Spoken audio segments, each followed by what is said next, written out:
didn't even get to cross.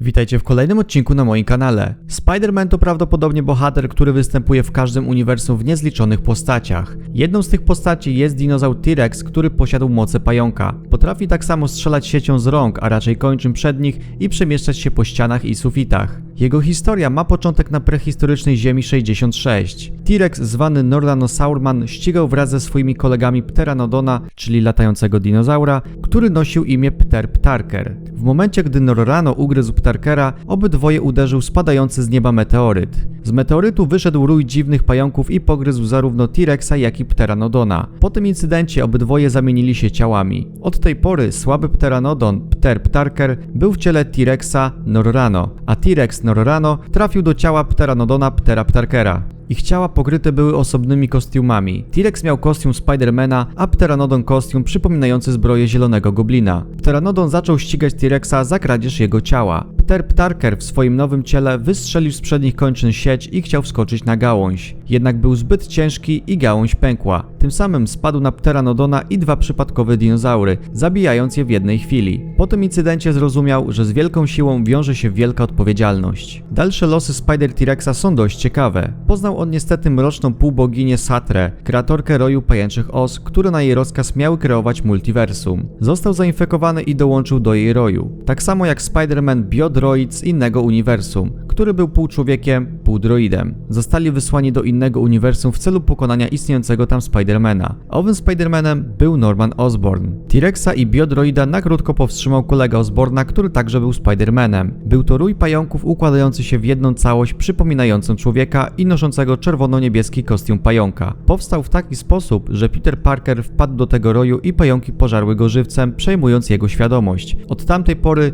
rój walczył z przestępczością w Nowym Jorku. W czasie, gdy trójka walczyła, Osborn wysłał swój fragment sieci życia i przeznaczenia na Ziemię 616. Sieć życia była czymś podobnym lub nawet tym samym, co możemy zobaczyć w nowym Spider-Manie Across the Spider-Verse. Po wysłaniu fragmentu sieci, Osborn wysadził swoją wieżę, w której wszyscy się znajdowali, poświęcając tym samym siebie i zabijając dinozaura i droida. Jednak T-Rex przeżył i był widziany w roju Satry. Jak widać, w komiksach o Spider-Manie jest tyle pająków, że mogą występować w różnych formach. Pozostaje nam tylko poznać je wszystkie w nadchodzącym filmie o Spider-Manie. Dzięki za oglądanie. Mam nadzieję, że się podobało. Do zobaczenia w kolejnych odcinkach. Cześć!